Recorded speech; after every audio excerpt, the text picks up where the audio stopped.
minutitos, los preparativos de último momento, ley de Murphy, etcétera. Voy a ver, mientras tanto voy anotando los que están llegando. Bien, para la clase de hoy, bueno, ahí se me ve mejor. ¿Cómo se nota que vine a las apuradas? Disculpen. Para la clase de hoy vamos a cerrar una presentación de PowerPoint que nos quedó abierta de hace un par de clases y empezamos a ver directamente Python. ¿Han conseguido instalar y configurar Python exitosamente? ¿Han tenido dificultades con el tema? A ver. Tenemos... ay, Por mi parte igual ya las tenía descargadas las extensiones. perfecto. Ujú. Son 18. Mientras van llegando más, voy anotando los que están presentes. A ver. Baldassarre, González Alejandro. Uy, lo tengo desordenado. Eh,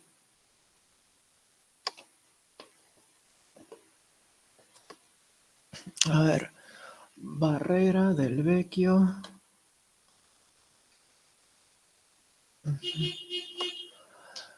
Bien. Acá se suma alguien más. Buenas noches, Fantinel. A ver, Ferriño, Giannone.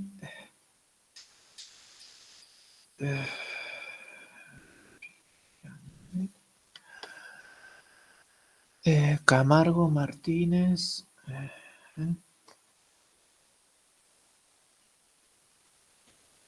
Ay.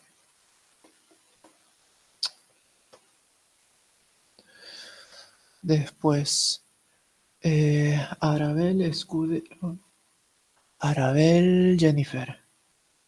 Arabel, Jennifer, Escudero. Echenique, Vega, Gianportone.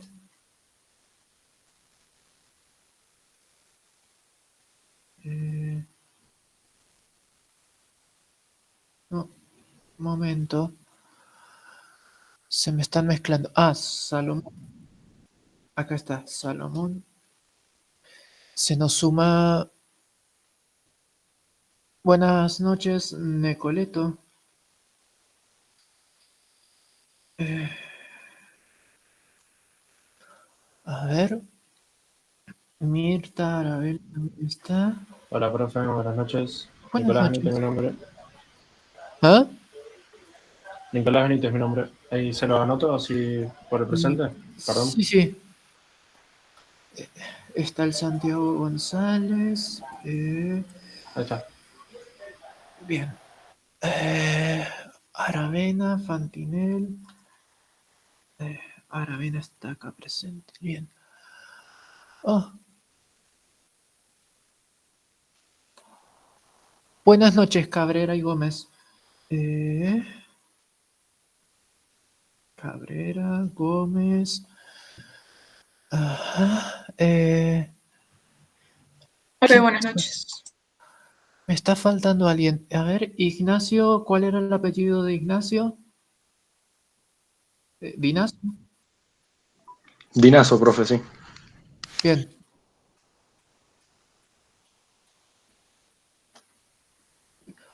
A ver, Mati, el apellido de Mati es Buenaventura.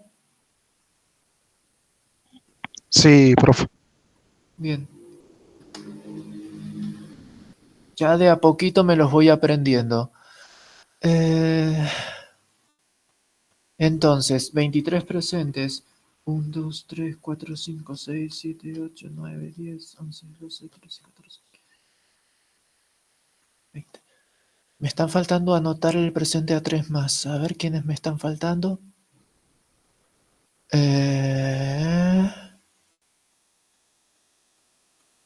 Cabrera, González, están anotados. Fantinel, Gómez. ¿Quién me está faltando?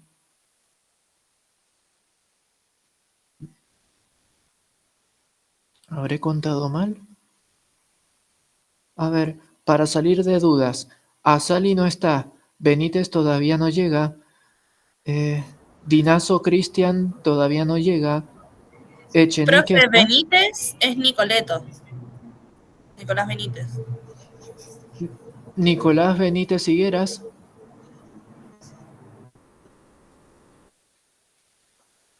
¿Está presente entonces? O sea, sí está ahí.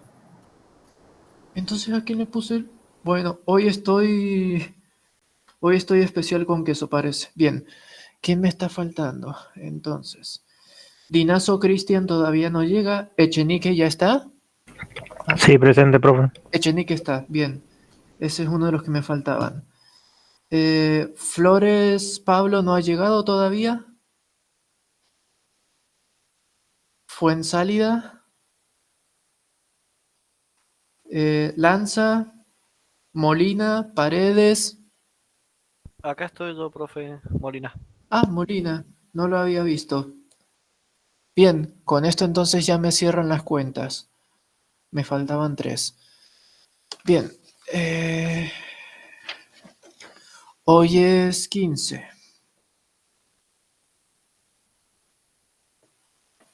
Bien. Bueno. Tengo que ir cerrando la presentación de la materia, las cuestiones teóricas y arrancar entonces con Python. A ver. Ajá, bien. Ahí leí el chat. Bueno. Empecemos entonces con... a ver. Uy, hoy estoy... Bueno, al menos estoy más despierto que en otros días. Vamos a empezar por compartir...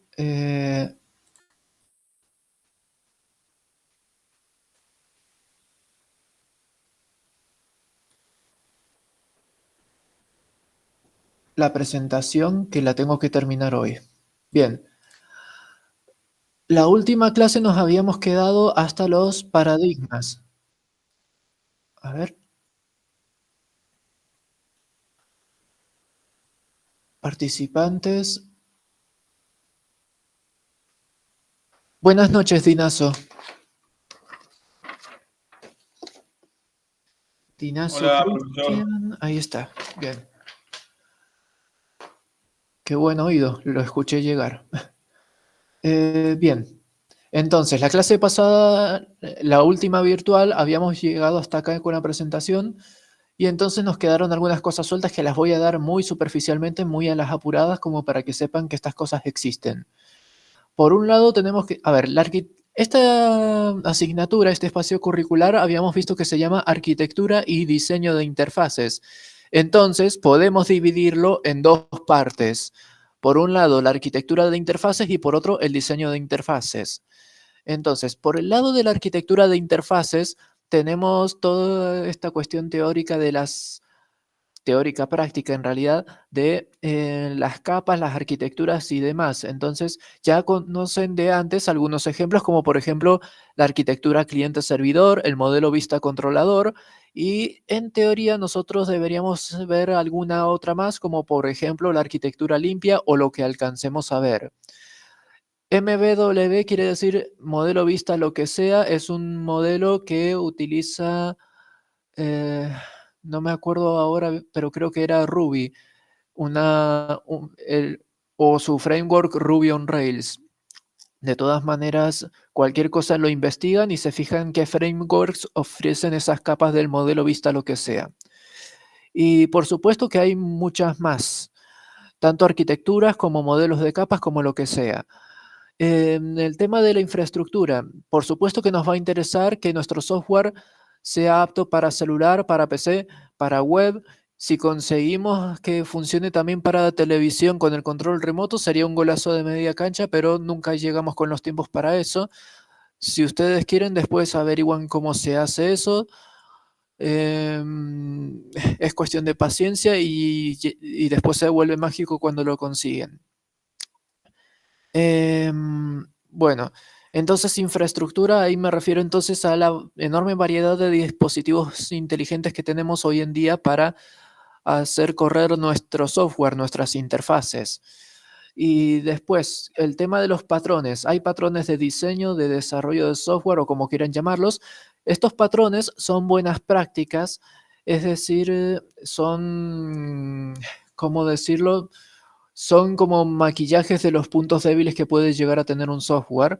Pero bueno, la idea es que estos patrones, cada uno de estos patrones de programación, de diseño o de lo que quieran pensar del desarrollo del software, estos patrones siempre tienen sus ventajas y sus desventajas. ¿Por qué se llama patrones? Porque esto se refiere a bueno, todo lo que es la arquitectura de interfaces está inspirada en la arquitectura tradicional esta de los edificios. Por ejemplo, cuando ustedes ven una casa, un hospital, una cárcel o cualquier edificio de la ciudad, lo reconocen por la distribución que tiene de los distintos patrones.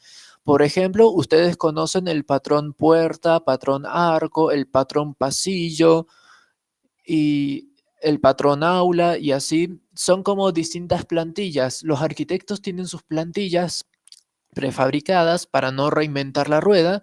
Nosotros los desarrolladores de software también tenemos nuestros patrones, nuestras plantillas de código para no tener que programar todo de cero. Entonces acá tenemos algunos ejemplos de patrones. Tenemos el patrón clonable, el de filtros y tuberías, el de microfrontend, microservicios, singleton, suscripción y hay muchos más. Algunos son viejísimos de cuando todavía era estudiante, otros son más nuevos de ahora que ustedes son estudiantes. No tengo la bolita de cristal para saber dentro de 10 años cuáles serán los patrones, pero bueno.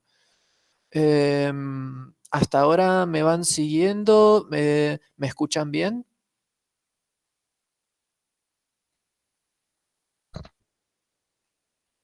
Sí, profe. Bien. Aprovecho para hacer una consulta rápida. Cuando pasé el enlace de la videoclase de hoy por el aula virtual, ¿les llegó la notificación? Al No, correo electrónico no, al chat de WhatsApp sí. Bien. Quiere decir entonces que tengo que hacer una publicación aparte en el foro cada vez que quiero que les llegue una notificación. Pasa que comenté la publicación anterior con el enlace. Entonces, bien, ya sé entonces que tengo que abrir una nueva entrada en el foro para que les llegue la notificación. De vez en cuando les voy a ir preguntando cosas del aula virtual porque necesito un feedback sobre qué también está funcionando este año el aula. Parece que están dando mejor que en años anteriores, pero no sé todavía qué tanto mejor está funcionando. Bien, entonces, estos patrones, estos son solamente algunos patrones, hay muchos más. Y bueno, ustedes pueden perfectamente ir investigando, pero les voy anticipando más o menos de qué se trata cada uno de estos que están acá. El patrón clonable consiste en que un objeto puede tener una función clonar que le permite duplicarse. Esto se utiliza para compensar que los lenguajes de programación hacen el pasaje por referencia para los objetos. Cuando ustedes necesitan hacer un pasaje por valor de un objeto, es decir, duplicar un objeto para que no se adultere el original, entonces para eso existe el patrón clonable. Es una réplica exacta, pero de un objeto totalmente nuevo. Si ustedes comparan el identificador de objeto, van a encontrar que es un objeto totalmente distinto, aunque sea de la misma clase y tenga los mismos valores en el estado. Bien, patrón de filtros y tuberías. Esto creo que va a hacer falta que hagamos un grafiquito en clase. La idea es que tenemos una fuente de datos. A partir de esa fuente de datos, la información va recorriendo distintas tuberías. Esas tuberías de vez en cuando tienen filtros que se encargan de hacer filtrar la información, hacer un proxy o lo que corresponda. También transforman la información y la idea es que todas esas tuberías y todos esos filtros al final convergen en un sumidero que sería el consumidor, el cliente de esta infraestructura de los filtros y tuberías. Si ahora no se entiende mucho, no hay problema. Tarde o temprano lo tenemos que ver a detalle esto. Y si no, también lo pueden googlear, pero bueno, tratemos de verlo. Profe, sería cada vez que abrimos un flujo en un lenguaje de programación, ¿no es cierto? A eso Sí, se refiere con cada vez que abrimos un flujo, por ejemplo, no sé, abrimos un archivo o creamos un archivo, lo escribimos y después lo cerramos. Sí, puede pensar las tuberías como flujos justamente, y en esos flujos podemos llegar a tener entonces los filtros los filtros a su vez pueden ser, por ejemplo, proxies, servidores intermedios, pueden ser servicios, microservicios, puede ser cualquier pedacito de procesamiento intermedio entre la fuente de los datos y el cliente sumidero. Em, eh, eh, es como un patrón bien abstracto como para que nosotros podamos meterle adentro las cosas que nos gusten. Pero bueno, cualquier cosa, si llegara a haber alguna duda, lo vemos más adelante. Eh, en fin, ¿hay alguna duda de momento?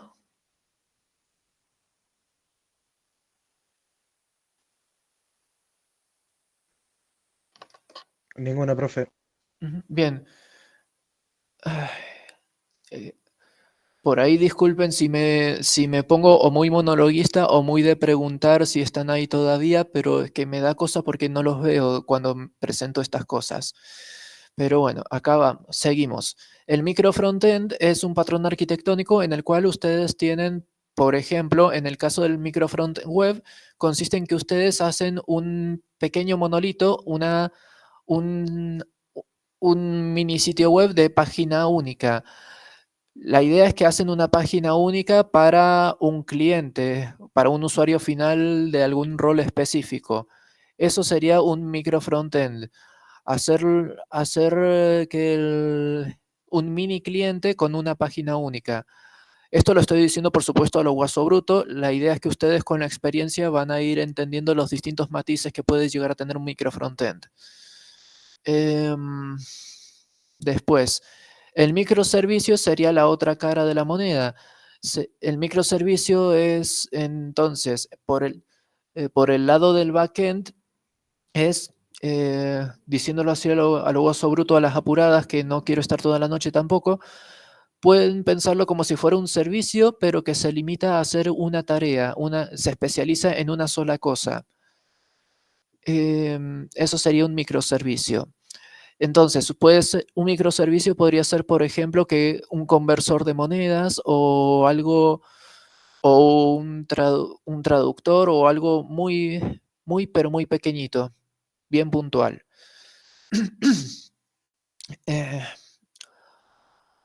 Después, el patrón singleton, por ejemplo, es una clase especial de la cual solamente se puede fabricar un objeto.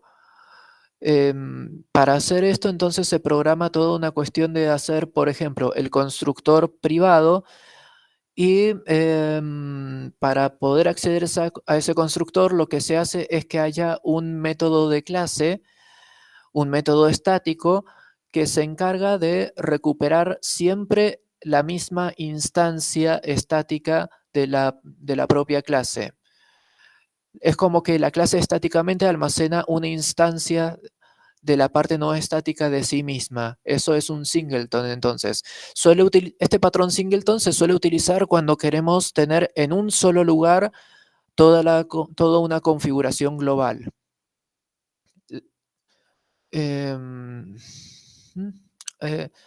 Sería una configuración global, por ejemplo, de un videojuego multijugador o de un software distribuido o de lo que sea. El patrón suscripción, bueno, el patrón suscripción justamente es lo que saltó ahí, un flujo. Pero la idea es que ustedes van a reconocer este patrón de suscripción porque tienen un flujo de eventos en el que el programador explícitamente usa una función subscribe para, para que el servidor o el cliente atienda el canal de eventos. Entonces, dependiendo de en qué lado esté la función subscribe, puede servir para peticiones pull o push entre cliente y servidor. Y bueno, y después tenemos muchísimos, pero muchísimos más patrones de de diseño, de programación o de desarrollo de software en general. Creo que debe haber por ahí un artículo de Wikipedia que los liste, aunque por supuesto tampoco el artículo de Wikipedia es exhaustivo. Y otra cosa que por ahí les menciono para que sepan que exista, aunque no esté acá, es que así como hay patrones, hay también antipatrones. Los antipatrones suelen ser estudiados para saber qué no se hace y por qué no se hace. Se aprende tanto de lo que se hace bien como de lo que se hace mal. Bien, esto sería un primer pantallazo de lo que es la arquitectura de interfaces. Y acá a la derecha de la diapositiva tenemos un segundo pantallazo que es un pantallazo del diseño de interfaces. Dentro de lo que es el diseño de interfaces ya tenemos cosas más cercanas a UI, UX. Entonces tenemos, por ejemplo, ahí les puse por separado un artefacto que es el artefacto persona. Pueden pensar en la persona como un perfil de usuario, pero que añade mucha más información, o información como preferencias, gustos, puntos de dolor y muchos conceptos más que vamos a ir viendo a lo largo de la materia. Modelado UI, modelado de interfaces de usuario. Bueno, ahí vamos a ver esos cachitos de UML que me han dicho que no han alcanzado a ver. Vamos a repasar el diagrama de clases, pero también vamos a ver diagrama de componentes, diagrama de despliegue, diagrama de secuencia. Eso respecto de UML, pero fuera de UML también vamos a ver wireframes, mockups y prototipos. Sí, ya cuando lleguemos a esa clase lo explico más en detalle. Ahora conviene que me apure, que tampoco es que tengamos mucho tiempo. Bien, sobre el modelado de UX, para este año me estoy animando a agregar más artefactos de UX, como por ejemplo el Lean UX Canvas. En años anteriores yo lo que intentaba hacer era enseñar modelado de negocio y entonces veíamos, por ejemplo, la notación BPMN, que es una notación para modelos de negocio.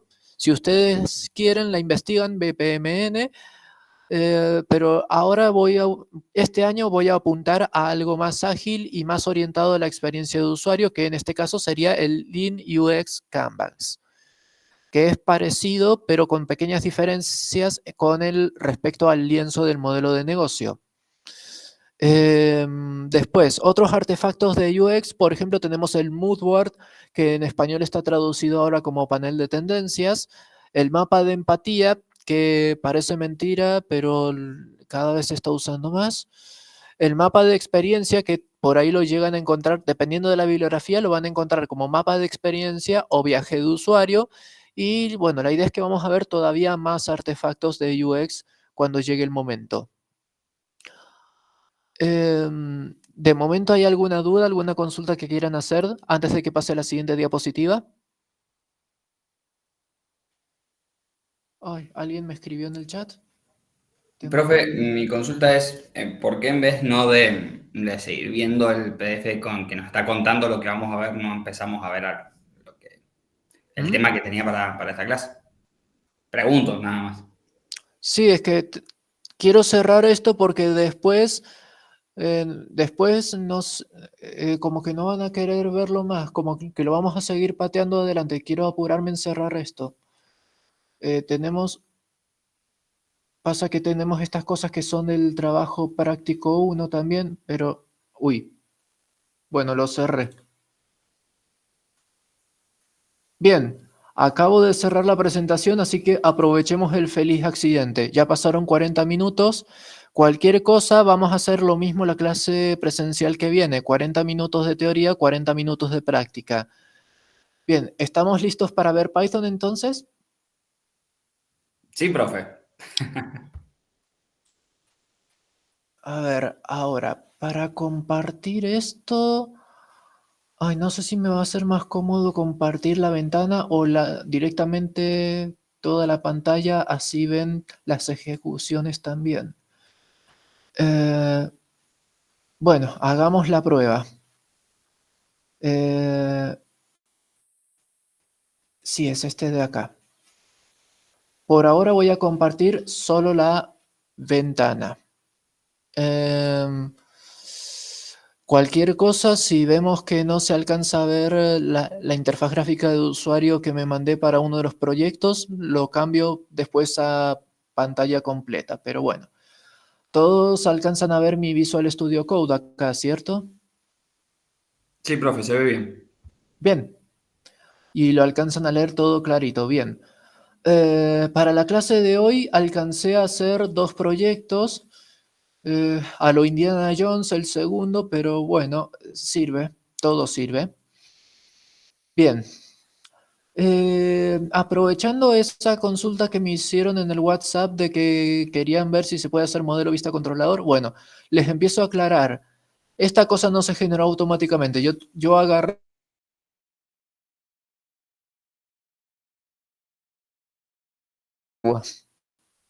Entonces,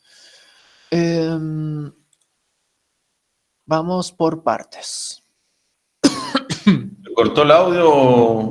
Me pareció. Sí, se cortó, se cortó Sí, recién. se cortó.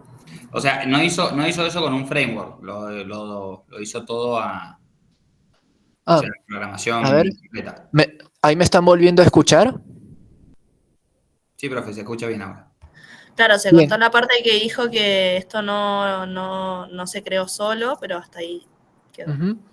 Bien, sí, lo que... a ver, denme un momentito que enchufo la computadora, que si no se me queda sin carga.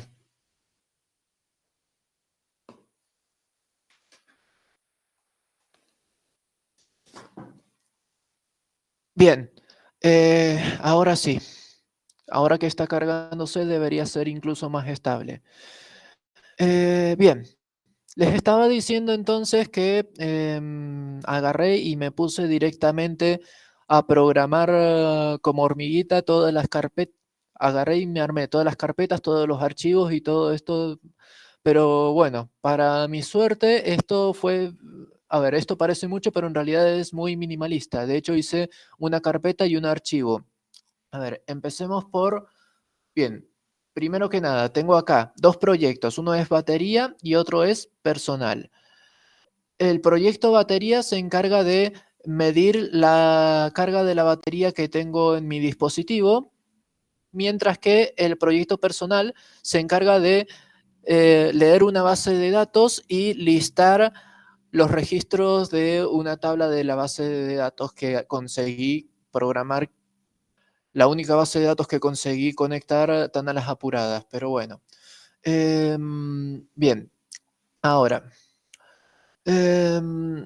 resulta que yo tengo acá, dentro de la carpeta batería, puse 3 carpetitas, una para el controlador, otra para me inventé que es un servicio, pero también pude dejarlo dentro del controlador y una carpetita para la vista. Y acá, al mismo nivel que estas 3 carpetas, tengo entonces este main.py. Como pueden ver entonces, los archivos de Python tienen la extensión de archivo py. En este caso yo les escribí acá guión bajo main guión bajo punto py. Lo llamé así porque en mi repaso apurado de Python encontré que la nomenclatura es así. Así les gusta a los de Python programarlo. Después, a medida que vayamos avanzando, capaz que nos tropezamos con la causa, razón, motivo o circunstancia de que tengan esa nomenclatura justo para el archivo main. Pero bueno. Ese proyecto entonces lo creó a mano, es una carpeta con subcarpetas nada más. Sí, ¿Y el view, de qué tipo es? Ujú. Todo lo hice con Python, no hice nada raro. Estamos partiendo desde lo más básico. Por ahí me está preguntando por las decoraciones de las carpetas. Pasa que tengo una extensión medio marciana que me decora las carpetitas, pero estas son carpetitas comunes y corrientes que contienen archivos.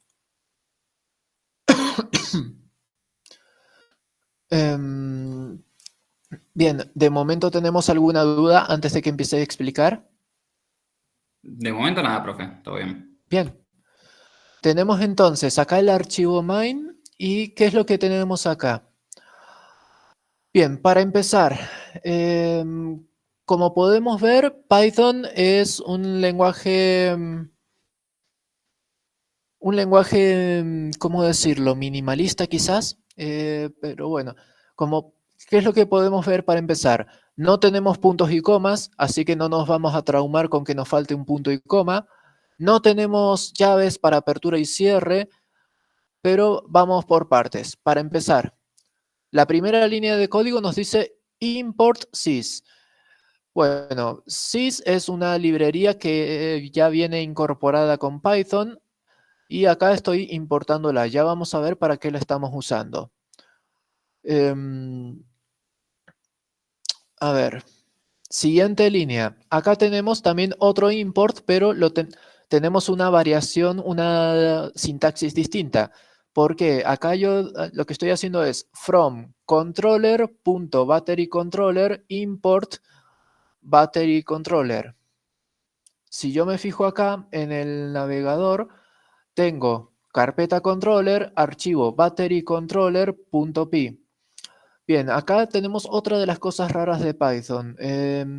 Hay muchas maneras de hacer notaciones de archivos, pero para el caso de los archivos, de estos archivos se recomienda la que se llama la notación serpiente. Fíjense que yo no estoy separando la palabra con guión, ni con guión bajo, ni con notación camello, ni con notación Pascal. Está todo minúsculo pegadito. Notación serpiente se llama esto. Esto me permite entonces importar ¿por qué es esto? Porque el archivo está siendo reconocido como un módulo. Entonces, dentro de la carpeta controlador, que es como un paquete, pero bueno, acá dice que es un módulo, tenemos un submódulo, battery controller, y acá estoy importando entonces, ¿qué es lo que estoy importando? Estoy importando una clase, la clase battery controller, que ya enseguida vemos qué hace. Entonces, siempre que nosotros veamos esta sintaxis, from algo, import algo, quiere decir que estamos tomando un paquete y estamos importando una clase de ese paquete. Bien, después, ¿qué tenemos a continuación? Línea 3, def main, paréntesis, vacíos, 2 puntos. Bueno, esta es la manera en la que en Python nosotros declaramos una función, un procedimiento, un método, como lo quieran llamar. En este caso, def main, como pueden ver, tenemos la misma lógica. Nombre de la función, la tupla de los parámetros, la tupla está vacía. Entonces, como Python no tiene una sintaxis de llaves para los cuerpos de las funciones, tampoco utiliza la palabra end como utilizarían otros lenguajes de programación como Ruby. En el caso de Python, lo que se hace para indicar el comienzo y el cierre de un bloque, de un cuerpo de una función, es para indicar el inicio, los 2 puntos. Para indicar que estamos escribiendo el cuerpo, fíjense que acá lo que yo tengo es una tabulación. Ustedes cuando programen presionan la tecla Tab, esto les va a generar 4 espacios. De todas maneras, el compilador o intérprete de Python va a entender que acá tenemos entonces 4 espacios o una tabulación y va a entender entonces que esta línea de código que yo tengo acá, la línea 4, es parte del bloque de la función main. Ahora, la línea 5 ya no tiene esa tabulación. Esto quiere decir entonces que el compilador o intérprete de Python ya va a entender que para la línea 5 ya cerró el bloque. La línea 5 ya no forma parte del bloque de la función main. ¿Se entiende entonces esta característica de Python? Sí, profe. tabulaciones. Las tabulaciones nos sirven para indicar entonces bloques de las funciones, bloques del if, como podemos ver acá en la línea 6, y después también bucles o lo que sea que tengamos por delante. Bien, entonces, ¿qué hace esta función main? Acá en la función main yo tengo el battery controller .run y entre paréntesis estoy pasando algo. Acá estoy usando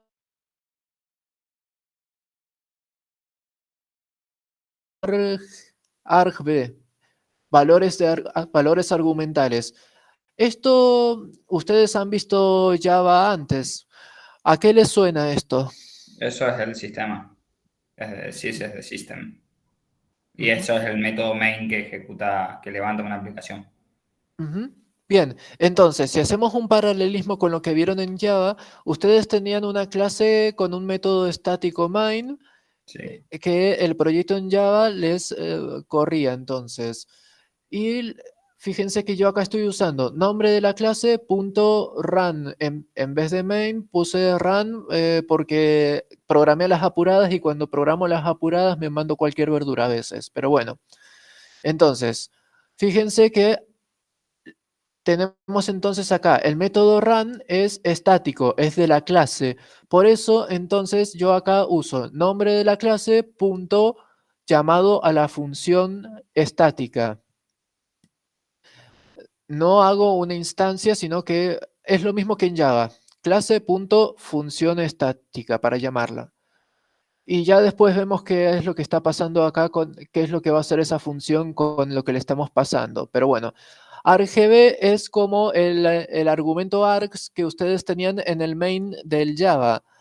Cuando ustedes programaban un archivo Java y entonces compilaban ese Java y le podían pasar, cuando ejecutaban desde el CMD, podían pasarle parámetros al ejecutable y el ejecutable podía utilizar esos parámetros para después calcular o lo que fuera.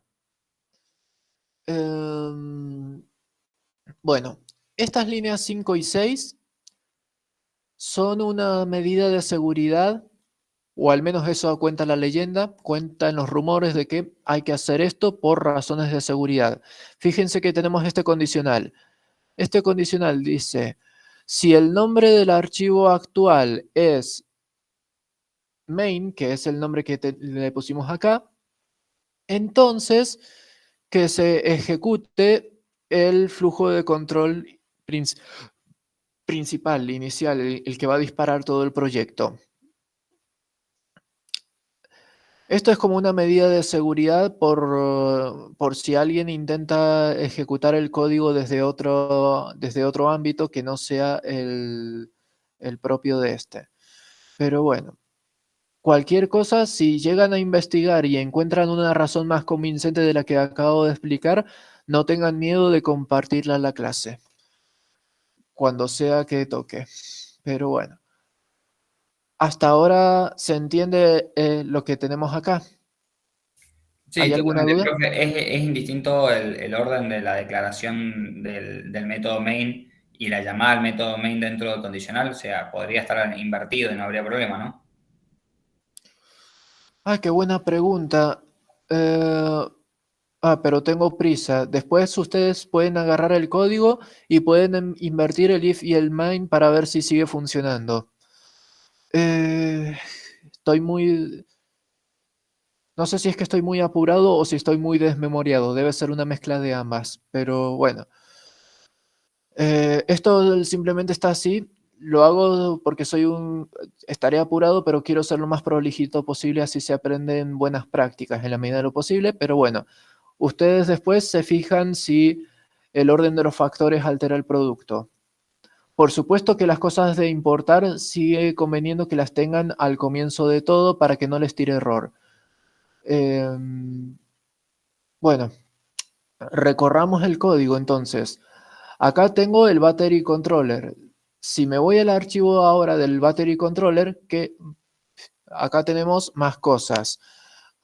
Acá entonces, bueno, líneas 1 y 2 se entiende lo que hacen. Importo el servicio de detección de batería e importo la vista de la batería. Y acá tengo entonces una clase controlador. Esta clase controlador, bien, fíjense que de esta manera es como nosotros hacemos que una función sea estática, que sea, un método sea estático, que sea un método de clase, agregándole esta notación de @staticMethod. Profe, ¿todos los modificadores se escriben de esa manera? No. Por alguna razón, el que hizo Python quiso que se hiciera así solamente para la parte del estático. Ya vamos a ver qué es lo Bien, que pasa, perfecto. por ejemplo, cuando queremos hacerlo privado o algunas otras cosas. Perfecto. Es como que el Python es algo que se ha ido construyendo, no es algo centralizado, sino que se ha ido construyendo por varios programadores por separado. Entonces van a notar por ahí, por ejemplo, que por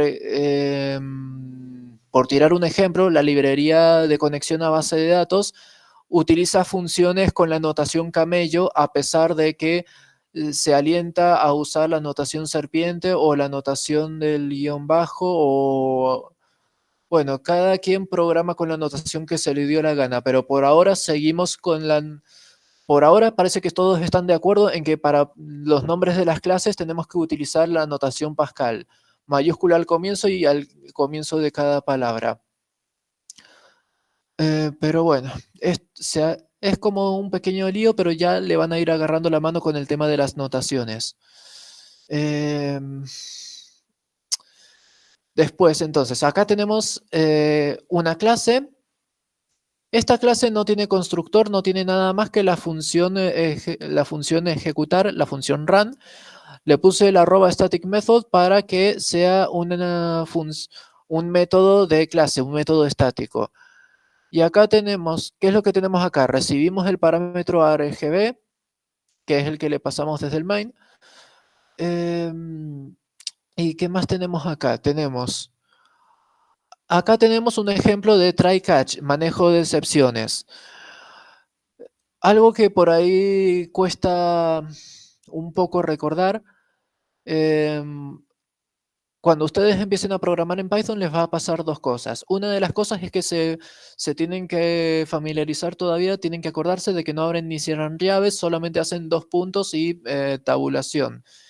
Con la práctica van a aprender ese dolorcito de cabeza inicial y se les va a pasar. Pero bueno, tenemos un bloque try para el código crítico y en vez de usar catch como usábamos en Java, utilizamos except.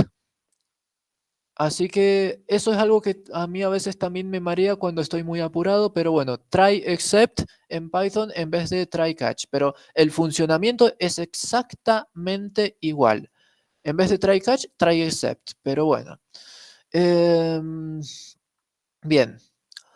Acá tenemos entonces un try except y revisemos el código. Dentro del try tenemos una variable vars a la cual le asigno el primer parámetro del argv. O sea, yo asumo que tengo una lista de parámetros y tomo solo el primer elemento de esa lista de parámetros.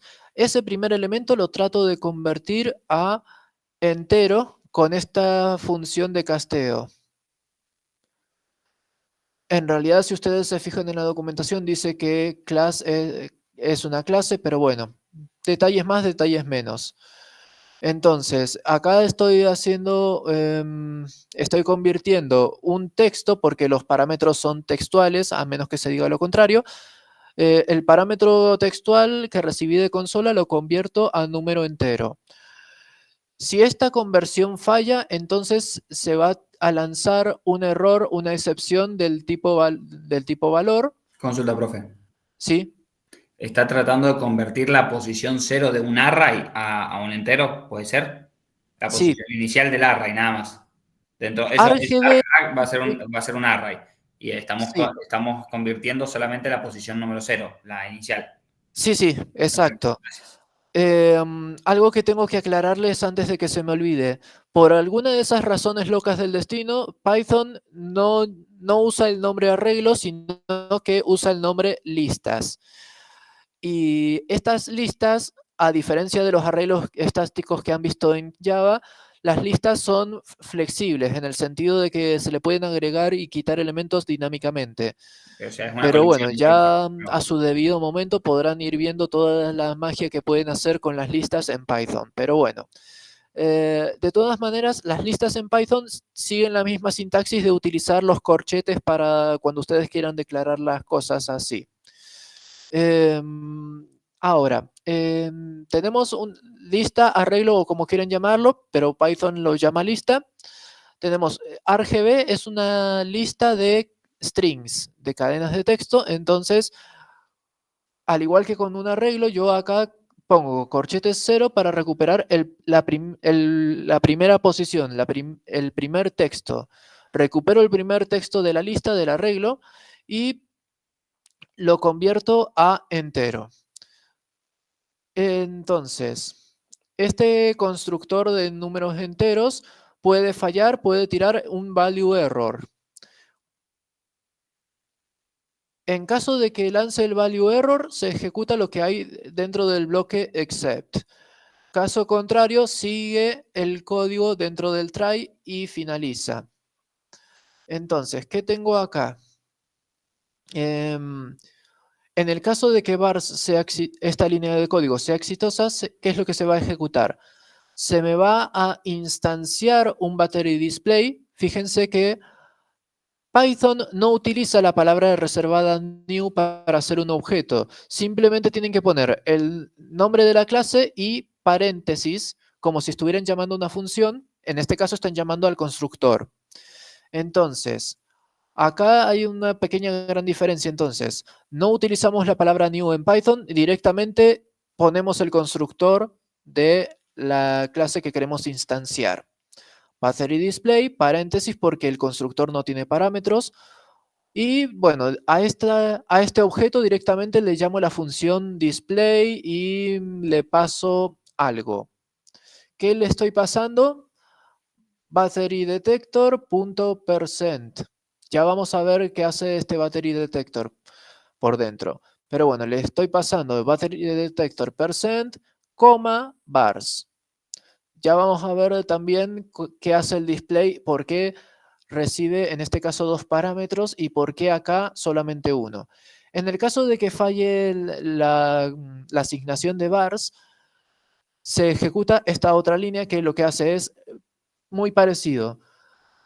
Un objeto de battery display y que muestre directamente el porcentaje sin el segundo parámetro vars. Bien, ¿dónde quieren que vayamos ahora? ¿Vamos al servicio o vamos a la vista? Vayamos al servicio, profe. Bien. Lo llamé servicio por llamarlo. Esto no hereda de ninguna clase servicio. Lo estoy haciendo muy básico, muy de la nada, muy de cero. ¿Eso lo va a pasar al grupo? Sí. ¿Ya está subido? No, lo más posible es que se los habilite en el aula virtual, como un... Por qué no lo subo a un repositorio de Git y nos pasa directamente eso? Va a ser más fácil para bajar El código. repositorio de GitHub, cierto, Claro. puede ser también. Va a ser más fácil. O en el aula o en el grupo manda el link y ya va a ser más fácil. Aunque sea público el repositorio, ya está. Sí, lo que estaba haciendo hasta años anteriores era pasar los códigos comprimidos en un WinRAR o un WinZip. ¿Prefieren que lo hagan en un repositorio de GitHub o que les pase el WinRAR, WinZip al aula virtual? Es mucho más fácil que pase un link de Git, profe. Prefiero un WinRAR, un WinZip. Bueno, Con el vemos repositorio se va a hacer más fácil, profe. WinRAR, Y lo WinZip. podemos clonar desde Git. Claro. O Bien. para descargarlo también de la misma forma.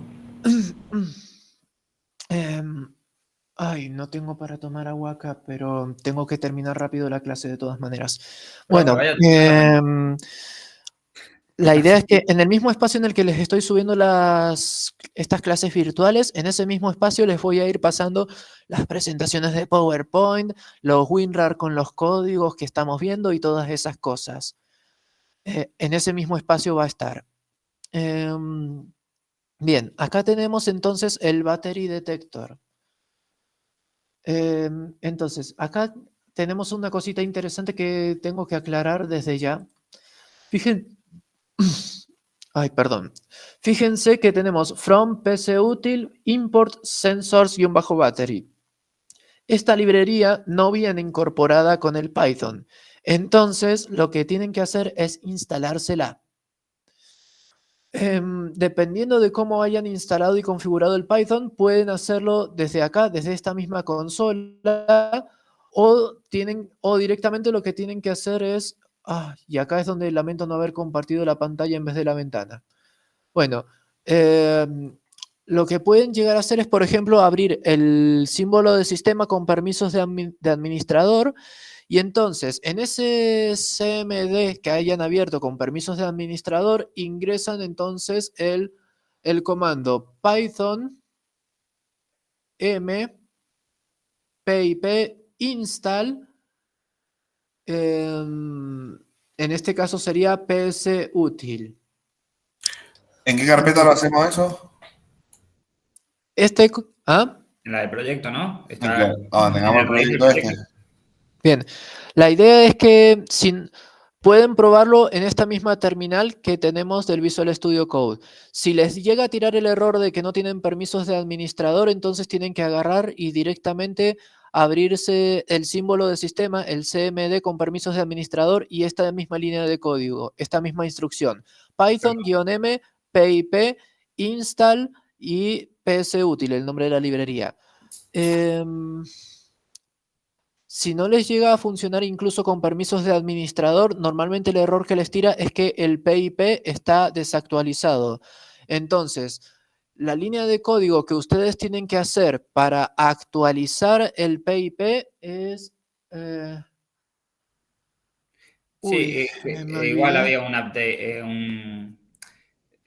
ahí lo busco, no me acuerdo ahora, pero... Igual no es difícil, profesor, o sea, simplemente... bueno. Cualquier cosa, si se llegan a trabar, me preguntan eso. Me lo dejé anotado en el cuadernito rojo, que el cuadernito rojo no lo tengo acá. Pero bueno, la idea es que no debería ser una ciencia. La idea es que psutil se lo instalan. Y una vez que se lo instalan como un módulo para Python, por medio de PIP, entonces ya pueden programar sin problema esto. From psutil import sensors battery, que es como, bueno, es como si fuera una función que les va a devolver un objeto con todos los valores de la batería. Es como, les devuelve un objeto con muchos datos de la batería. Pero bueno, entonces, acá tenemos la clase battery detector. Acá tenemos algo nuevo. En la línea 3, como pueden ver, tenemos def-init paréntesis self. Esta cosa de acá tienen que respetarla a rajatabla porque es la sintaxis de Python para un constructor. Con esto están indicando que la función, que el método es un constructor. Si lo llaman de otra manera, Python no se va a dar por enterado. Tiene que llamarse exactamente así el constructor. Bien, ahora, ¿qué otra cosa vemos acá? Acá vemos un parámetro self. Este parámetro self no estaba en el controlador. No estaba acá porque es un método estático. Cuando el método es estático, no hay que ponerle el parámetro self. Cuando sí es un método de objeto, sea constructor o sea lo que sea, entonces sí o sí hay que poner el parámetro self y después, separado por coma, los parámetros que nosotros queramos. En este caso yo no quiero ningún parámetro, entonces solamente pongo el self. ¿Es una palabra reservada? Es una palabra, sí, es como cuando ustedes programan en Java el this. Sí, correcto. Bien, resulta que esto es acá, en vez de this utilizan self en Python. Una referencia a la propia clase. La referencia al propio objeto. Perfecto.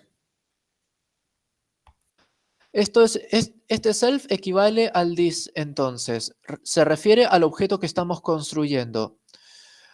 Esto de tener que pasarlo como primer parámetro con el paréntesis es una cosa, sospecho yo que esto Python se inspiró de un lenguaje de programación ya viejito que es el lenguaje de programación Self. Sospecho que viene de ahí. Pero bueno, ¿qué le vamos a hacer? Python quiso hacer ese homenaje. En el caso de Java, ustedes no tienen que pasar por parámetros el this. El this directamente lo pueden utilizar dentro del cuerpo de la función. Pero bueno, cada lenguaje de programación con sus cositas técnicas. Ahora, ¿qué tenemos dentro del constructor? Solamente esta línea de código. Acá, ¿qué tenemos? Self._battery. ¿Qué estoy haciendo acá? Acá lo que estoy haciendo es declarar un atributo de objeto. Y como estoy haciendo guión bajo, estoy indicando que esto es un atributo de visibilidad privada. Battery es un atributo de visibilidad privada, entonces, del objeto. Necesitamos instanciar el objeto para acceder a esto, y para acceder a esto tiene que ser dentro de la misma clase porque tiene la visibilidad privada. Guión bajo, visibilidad privada. Entonces, a esta propiedad, a este atributo battery, que tiene visibilidad privada, le asigno este sensorsBattery que importé, pero en realidad llamo a la función sensorsBattery y esto me va a devolver un objeto. El objeto va a ser almacenado dentro de battery. ¿Hasta ahora me siguen? Sí, profe. Bien. Después, ¿qué No era tenemos acá? no era necesario declarar el atributo por fuera del constructor antes. No, lo podemos hacer desde el constructor directamente. Bien. No es como en Java. En Java ustedes tenían que sí o sí programarlo ahí arriba. En Python no es necesario. Perfecto, profe. La idea es que, por supuesto, cuiden ser prolijitos cuando vayan a programar. Como no van a programar los atributos ahí arriba, entre la clase y el constructor, los van a programar dentro del constructor, así que sean prolijitos y asegúrense de poner el constructor arriba de todo para poder ver todos los atributos del objeto. Cuiden la prolijidad. Después, ¿qué tenemos acá en el resto del código? Tenemos dos funciones y las dos funciones tienen el @property. Cuando nosotros ponemos el @property, lo tenemos que poner a una función que devuelva algo. ¿Y qué pasa cuando nosotros hacemos este @property? Cuando ponemos el @property, le estamos indicando a Python que queremos que esta función mágicamente se convierta en un atributo, que nosotros cuando lo accedamos podamos hacerlo como si fuera un atributo en vez de como una función. Si se fijan, yo acá estoy desde el controlador accediendo a esto como si fueran atributos públicos. Pero ustedes saben que no son atributos públicos en sí, sino que son getters, que son funciones. Entonces, acá yo tengo el getter percent y el getter charging, pero estos getters, a ver, no son getters, sino que tienen otro nombre en realidad. Son, a ver, nunca me acuerdo de la traducción al español. Yo los traduzco hacia lo guaso bruto como accesores. Pero bueno, los pueden llamar propiedades, accesores, getters, como necesiten para no perderse. Pero la idea es que entonces estas son funciones que al tener el @property las podemos tratar como si fueran atributos para la parte de la lectura. Entonces, fíjense que si nos fijamos ahora, def percent paréntesis self, hasta ahora nada nuevo, pero acá sí hay algo nuevo. Tenemos flechita y un tipo de dato. Cuando nosotros ponemos flechita y un tipo de dato, estamos indicando que el método es una función que va a devolver justo el tipo de dato que le estamos indicando acá. Entonces, def percent me va a devolver un int, un entero. Mientras que acá abajo, def charging me va a devolver un booleano, bool. Bien, y si nos fijamos dentro de los bloques correspondientes, tenemos return self. Una cosa que tengo que aclararles. En Python no es opcional el uso del self. Ustedes en Java habían visto que el uso del this se utiliza solamente cuando hay una ambigüedad entre un parámetro y un atributo del objeto. Bueno, en el caso de Python es obligatorio que usen el self. Si no, no se va a orientar, no va a reconocer el atributo que queremos recuperar. Entonces, self. Bueno, privado battery. Y bueno, como es un objeto, de este objeto yo quiero recuperar un dato, un atributo, una propiedad que es, en este caso, percent y en este caso de acá abajo, power plugged. Estas cosas de percent y power plugged ya vienen programadas así de la librería Sensors Battery. Esto no es algo que a mí me haya gustado. Simplemente lo que estoy haciendo es reutilizo estas cosas, percent, power plugged, y las estoy renombrando con estos properties. Percent, sigo llamándolo percent, y power plugged lo he cambiado a charging. ¿Se entiende la lógica de esto? Sí, se entiende, profe. Bien. Ahora pasemos a la otra parte del código. Ya vimos Podría haber entonces el utilizado battery. directamente, o sea, ¿Mm? sí o sí necesitaba utilizar los métodos para esos dos métodos declarados, porque no podría haber utilizado directamente la misma librería.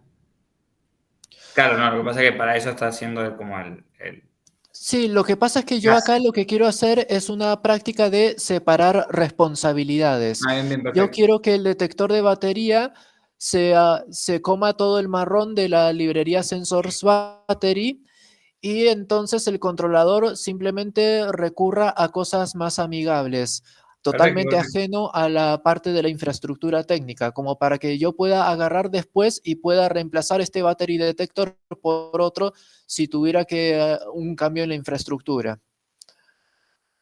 ¿Se entiende la idea de lo que acabo de decir? Sí, sí, completamente. Sí, lo está disgregando. Preparando en Bien. capas. Ahora, acá tengo después el... Bien, vimos el battery detector, pasemos al battery display. Ábrete, Sésamo. Bien, acá tenemos un código más complejito porque soy así de complejito a veces para programar. Soy especialito, sepan disculpar. Bueno, tenemos acá la clase batería, battery display, y acá tengo simplemente una función display para mostrar la batería. ¿Y qué tenemos acá? Acá tengo la declaración entonces con los parámetros. El parámetro self, que es obligatorio, porque display es un método de objeto. Después los que me interesan.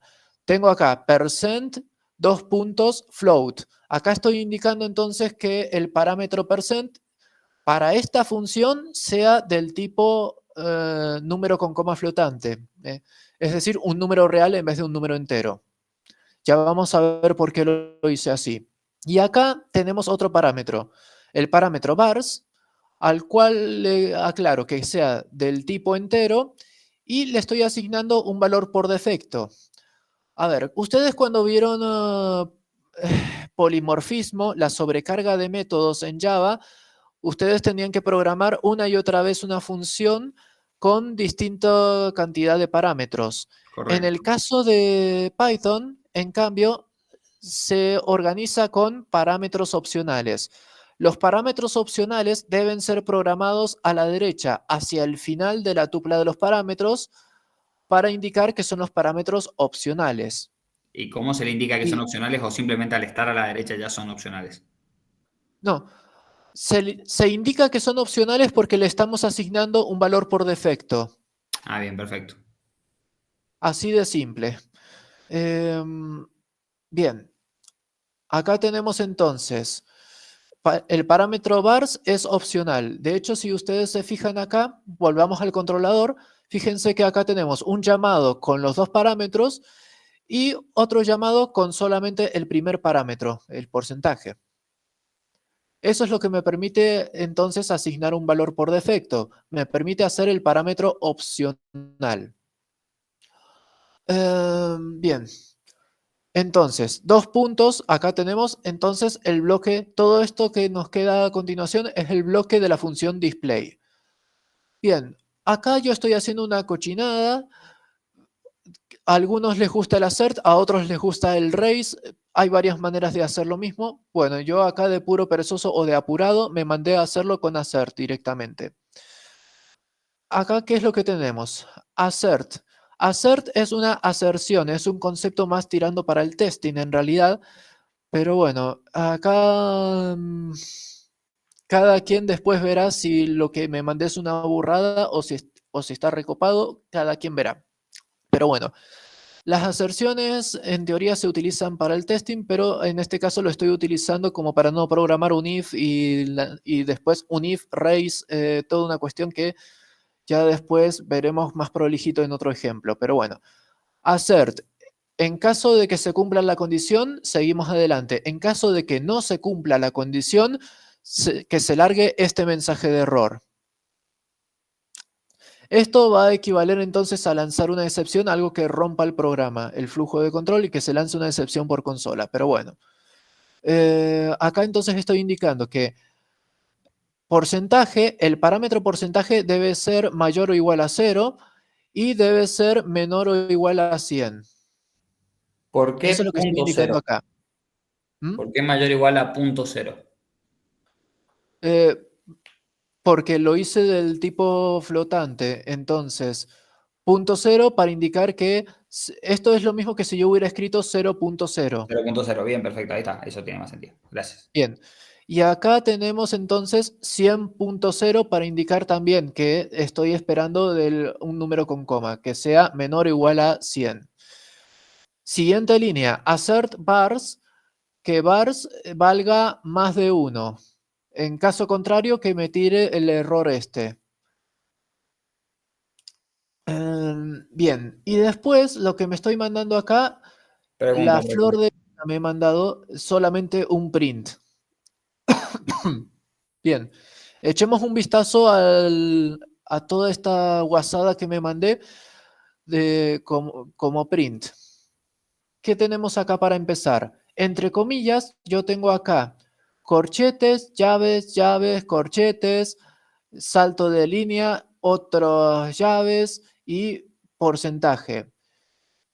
Paso a explicar qué me mandé acá. Lo que yo estoy haciendo acá es escribir en consola como si estuviera graficando una batería con la carga de batería que haya, y a la línea siguiente que se me escriba en número el porcentaje de batería restante. Eso es lo que... Por eso está esta cadena de texto. Esta cadena de texto, entonces, fíjense que me está marcando las llaves en azul, porque esta cadena de texto está pensada para hacer un formato. Y de hecho, como pueden ver a continuación de esta cadena de texto, estoy usando la función format de Python, que va a reemplazarme todas estas llaves por cada uno de los parámetros correspondientes. Entonces, para este primer par de llaves, me lo va a reemplazar por esto que tengo acá. ¿Qué es esto que tengo acá?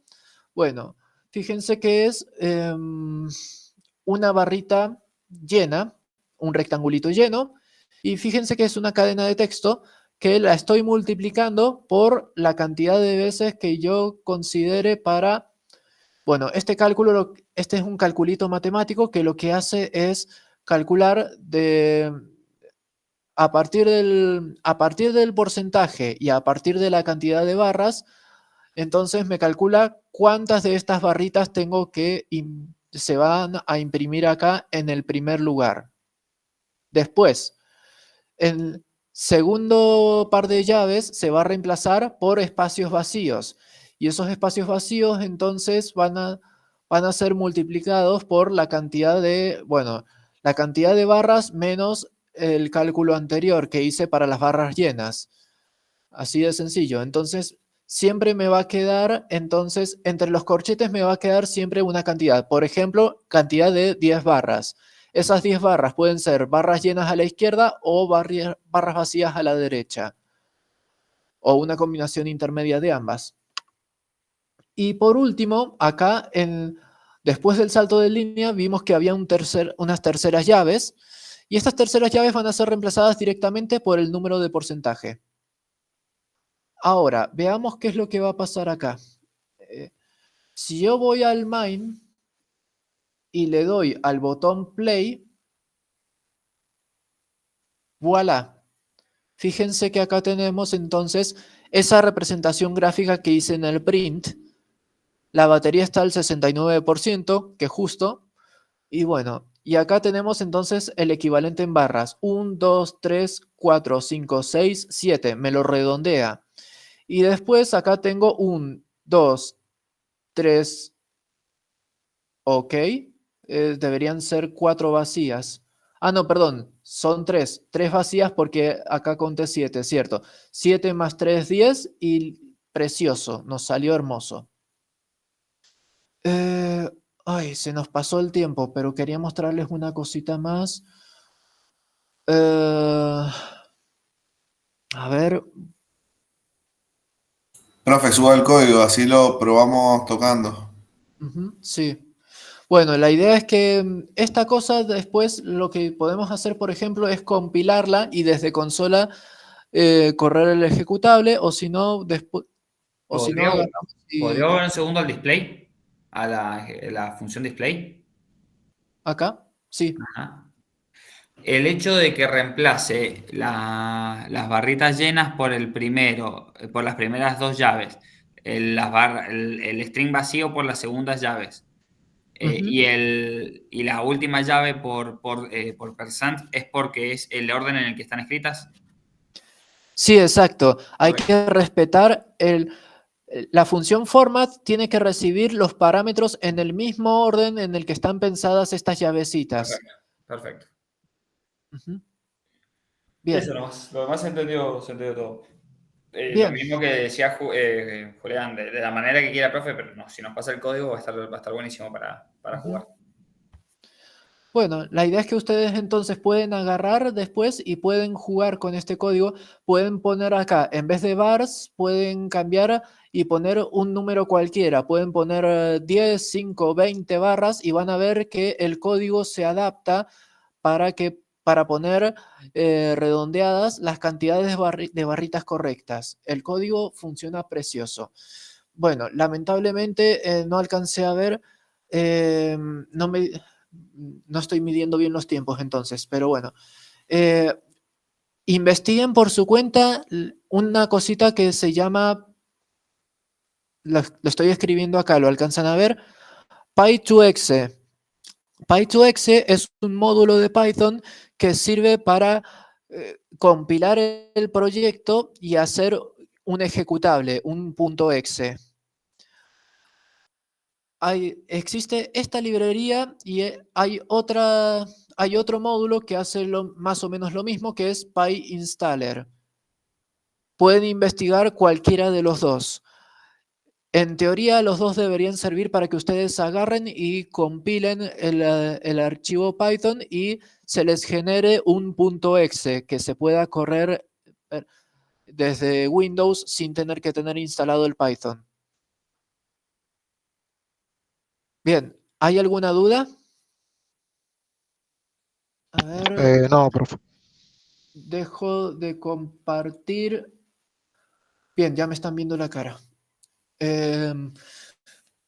Bueno, la clase que viene nos va a tocar entonces presencial, así que vamos a seguir con esta lógica de 40 minutos de teoría y 40 minutos de práctica, así llego a tiempo con todo. Bueno, ¿alguna duda de algo entonces?